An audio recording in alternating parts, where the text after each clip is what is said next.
सभी दोस्तों की सेवा में मैं जावेद नसीम अपना आदाब, सलाम, नमस्कार और सत श्री अकाल पेश करता हूँ। और दोस्तों, एक मज़े की बात मैं आपको बताऊँ कि मेरे कुछ पोस्ट पे कभी कभी मेरे कुछ देखने वाले कुछ अजीब से कमेंट करते हैं। एक साहब ने अभी पिछले वीडियो पे कहा कि आप अपनी बातों को रिपीट बहुत करते हैं, वही रिपीटेड बातें बार बार आप दोहराते हैं। अब मुझे आप ये बताइए कि ज़्यादातर बातें जो मैं बताता हूँ रफ़ी साहब के हवाले से होती हैं, रफ़ी साहब की ज़िंदगी, उनके काम के बारे में होती है। अब मैं नई बातें कहाँ से लाऊंगा? ज़ाहिर सी बात है कि रफ़ी साहब ने अपनी ज़िंदगी के दौरान उनके साथ जो कुछ भी हुआ था, तो उन्हीं बातों को लेकर मैं टाइम टू टाइम आपके सामने आता हूँ। कुछ बातें ऐसी होती हैं कि जिनका ज़िक्र करना भी बार बार अच्छा लगता है। मुझे तो अच्छा लगता है, मेरे बहुत सारे दोस्तों को भी अच्छा लगता है, लेकिन हमारे कुछ दोस्त हैं जो इस बात पे थोड़े से खफा नज़र आते हैं। मैं उनसे यही गुजारिश करूँगा कि जब कभी आपको ऐसा लगे कि मैं किसी बात को रिपीट कर रहा हूँ और आपको उकताहट हो, तो सीधा इलाज ये है कि बजाय इसके कि आप कोई ऐसा वैसा कमेंट करें, आप खामोशी से वहाँ से हट जाएं। आपके लिए भी बेहतर, मेरे लिए भी बेहतर। लेकिन मैं अगर किसी बात को रिपीट करता हूँ तो इस यकीन के साथ करता हूँ कि चूँकि ये बातें रफ़ी साहब की हैं, हमारे रफ़ी साहब की हैं, तो अपने प्यारे की बातों को हम जितना भी बोलें, जितनी बार बताएं, जितना भी जिक्र करें, वो कम लगता है। क्योंकि हमें लगता है कि अगर रफ़ी साहब की एक ही बात को बार बार पेश किया जाए तो हम बार बार उस बात के हवाले से रफ़ी साहब से अपनी मोहब्बत का इजहार कर रहे हैं। आपको क्या लगता है? बहरहाल, आज एक कहानी लेकर मैं आपके सामने आया हूँ, लेकिन इस कहानी का जो और छोर है, जो सिरा है, इसके बारे में मैं बताने से कासिर हूँ आपको, क्योंकि बताने वाले ने इस बात का वादा लिया है कि उनके नाम को आपके सामने डिस्क्लोज़ ना किया जाए। अलबत्ता मैं वो बात आपको बता रहा हूँ, तो बने रहिए हमारे साथ और देखते रहिए अपना मनपसंद चैनल सिनेमाया। आइए चलते हैं आज की वीडियो की तरफ।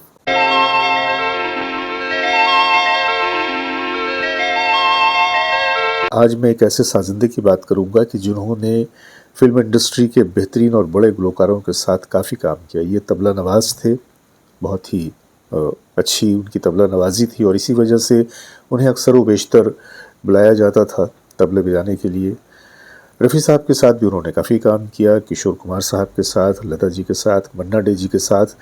गोया उस दौर के जितने भी बड़े गुलकार थे, सबों के साथ उन्होंने काम किया एक साजिंदे की हैसियत से।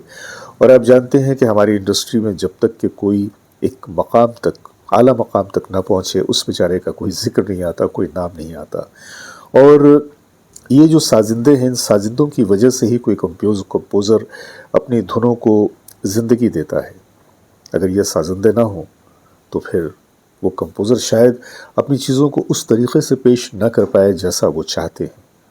तो आज मैं ज़िक्र कर रहा हूँ एक तबला नवाज़ का कि जिन्होंने रफ़ी साहब के साथ, लता जी के साथ, किशोर जी के साथ, मन्ना डे जी के साथ काम किया।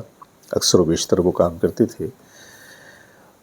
एक मौके पे उन्होंने बताया कि मैं एक वाक़या शेयर करना चाहता हूँ रफ़ी साहब का। तो उन्होंने कुछ यूँ बताया कि मैं जब इंडस्ट्री में आया तो मैं तबला नवाज़ की हैसियत से आया, मैं तबलिस्ट था, तबला बजाता था। और जो म्यूज़िक डायरेक्टर होते थे वो अपने ज़रूरत के हिसाब से मुझे बुलाते थे और मैं जाके उनके काम किया करता था, जिसके बदले में मुझे थोड़ी बहुत रक़म मिल जाया करती थी। लेकिन वो रक़म इतनी ज़्यादा नहीं होती थी कि जिससे मैं अपने ख़ानदान की कफ़ालत कर सकता, और इसी वजह से बॉम्बे जैसे शहर में रहते हुए मैं गाँव से अपनी माँ को तो ले आया था, लेकिन मेरी शादी नहीं हो सकी क्योंकि मैं अपनी फ़ैमिली को चला नहीं सकता था, उनका ख़र्च बर्दाश्त नहीं कर सकता था। माँ मेरी बीमार थीं, अक्सर बेशतर वो बीमार रहती थीं, और जो थोड़े पैसे मैं बचाता था, बचा कर लाता था, कमा कर लाता था, वो सारे के सारे पैसे वो माता जी के इलाज में ख़र्च हो जाते थे। और हमारी हालत ऐसी थी कि यूँ समझ लीजिए कि 2 वक्त की रोटी भी जोड़ना मुश्किल था। मैं बड़ा परेशान रहता था। काम भी जिस रफ्तार से होना चाहिए या मिलना चाहिए मुझे नहीं मिल पाता था, क्योंकि इंडस्ट्री में मुझ जैसे सैकड़ों की तादाद में लोग थे और मेरी हैसियत इतनी बड़ी नहीं थी कि मेरा नाम लिया जाता या मुझे लोग हर रिकॉर्डिंग में बुलाते। हालांकि तबला एक ऐसा साज़ है कि जिसकी ज़रूरत तो हर म्यूज़िक कंपोज़र को होती है, हर गाने में होती है, लेकिन मेरे साथ ऐसा नहीं होता था। مجھے کم کام ملتا تھا، جس کی وجہ سے میرے جو مالی حالات تھے بڑے خراب ہیں۔ اور پھر انہوں نے دیوار کی طرف دیکھا جہاں پہ رفیع صاحب کی ایک بلیک اینڈ وائٹ دھندلی سی تصویر لگی ہوئی تھی۔ جن کا میں ذکر کر رہا ہوں ان کی عمر بھی 80 سال سے تجاوز کر گئی تھی، اور ان کی ماتا جی کا دیہانت تو بہت پہلے ہو چکا تھا۔ یہ بھی اپنی بیماری سے پیڑت تھے اور ایک جھلنگی سی چارپائی پہ اپنی زندگی گزار رہے تھے۔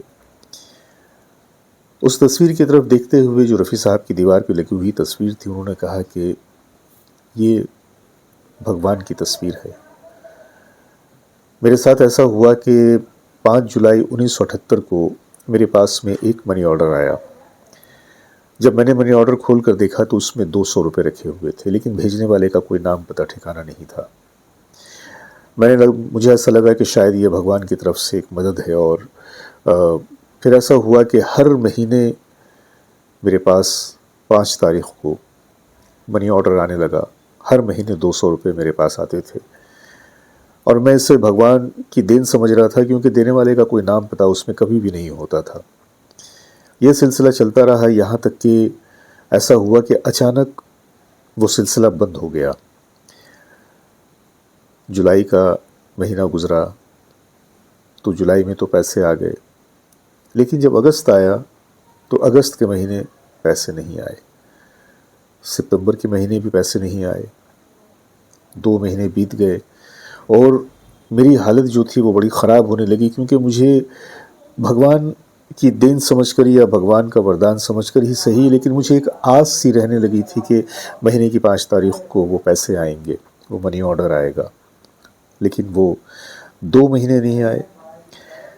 جب 2 مہینے نہیں آئے تو میں بڑا ذہنی طور سے پریشان ہو گیا، اور تیسرے مہینے بھی جب وہ کیفیت رہی تو میں اندر سے بہت ٹوٹ سا گیا، کیونکہ کام بھی تقریباً نہ کے برابر ہو گیا تھا، اور میرے لیے بڑی مشکل ہو رہی تھی کہ میں خود اپنا خرچ سنبھال سکوں۔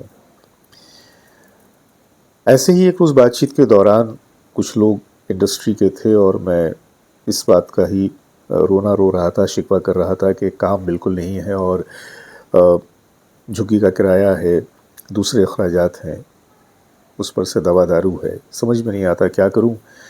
کہ میرے پاس ہر مہینے 200 روپے کا ایک منی آرڈر آتا تھا، اور یہ پہلا منی آرڈر مجھے 5 جولائی 1978 کو آیا تھا۔ اس کے بعد سے ہر مہینے پیسے پہنچتے تھے، لیکن ادھر یہ تیسرا مہینہ ہے، پیسے نہیں آئے۔ مجھے یہ بھی نہیں پتا کہ وہ پیسے کون بھیجتا تھا، کہاں سے آتے تھے پیسے، لیکن ان پیسوں کے نہیں آنے کی وجہ سے میں اندر سے بہت پریشان ہوں۔ ظہیر صاحب بھی وہیں پر تھے۔ ظہیر صاحب نے اچانک میری طرف نگاہیں اٹھائیں اور کہا کہ جو پیسے آپ کو بھیجا کرتے تھے اب وہ اس دنیا میں نہیں رہے، وہ اس دنیا سے الوداع کہہ گئے۔ اچانک جیسے میری آنکھوں کے آگے اندھیرا چھا گیا۔ میں نے کہا یہ پیسے کیا رفیع صاحب بھیجتے تھے؟ تو انہوں نے کہا کہ ہاں، یہ پیسے آپ کو رفیع صاحب بھیجتے تھے۔ اب جب بھائی جان نہیں رہے تو پیسے آپ کو کون بھیجے گا؟ میں بتا نہیں سکتا کہ اس صدمے سے میری کیا حالت ہوئی، کیونکہ اب جو ہے پیسے نہیں آنے کا غم بہت چھوٹا ہو گیا، کیونکہ اس سے بڑا غم میرے سر پہ آ پڑا تھا کہ اب تو رفیع صاحب نہیں رہے، اور یہ غم مجھے کھا ہی جاتا ہے۔ میں یہ کہانی آپ کو بتا رہا ہوں، لیکن میں آپ سے ہاتھ جوڑ کر اس بات کی بنتی کروں گا کہ آپ اس کہانی کو اگر اپنے درشکوں کو بتائیں بھی تو میرا نام مت بتائیے گا۔ ہمارے کچھ ایسے بھی مہربان ہیں جو یہ کہانی سننے کے بعد میں اب کمنٹ کریں گے کہ بھئی ہم کیسے یقین کر لیں کہ آپ کی بات صحیح ہے۔ لیکن ایک بات کا میں آپ کو یقین دلاؤں کہ میں کبھی بھی جھوٹی باتیں آپ لوگوں تک نہیں لے کر آتا۔ میں ہر واقعے کی خود تصدیق کرتا ہوں، ویریفائی کرتا ہوں، پھر اسے آپ لوگوں کے سامنے پیش کرتا ہوں۔ اور جن لوگوں کو میری کسی بات پہ بھی شک ہوا کرے تو میرا نمبر آپ لوگوں کے پاس ہے، نمبر سے مجھے کال کریں، کال پہ بات کریں۔ یہ جو کہانی ہے اس کے بارے میں چونکہ اس بات کی ممانعت ہے کہ میں سامنے والے کا نام آپ کے سامنے نہیں لوں، اس لیے میں ان کا نام نہیں لے رہا ہوں، لیکن یہ کہانی جو ہے یہ بالکل 100% درست ہے۔ اور ایسی بہت ساری کہانیاں ہیں، ایسے بہت سارے لوگ ہیں کہ جن کے پاس رفیع صاحب ہر مہینے کچھ نہ کچھ بھیجا کرتے تھے۔ تو دیکھا جائے تو اس کہانی میں جو ایک مدد کا جذبہ ہے، ضرورت مندوں کے کام آنے کا جذبہ ہے، یہ بہت بڑی بات ہے، اور ہمیں بھی لازم ہے کہ اگر اللہ نے ہمیں دیا ہے تو ہم بھی دوسروں کی مدد کریں، دوسروں کے کام آئیں، کیونکہ دوسروں کے کام آنا ہی اصل زندگی ہے اور اسی میں اصل خوشی ہے۔ آج کے لیے اتنا ہی۔ اپنے دوست جاوید نسیم کو اجازت دیجیے، بہت ساری محبتوں کے ساتھ۔ نمسکار۔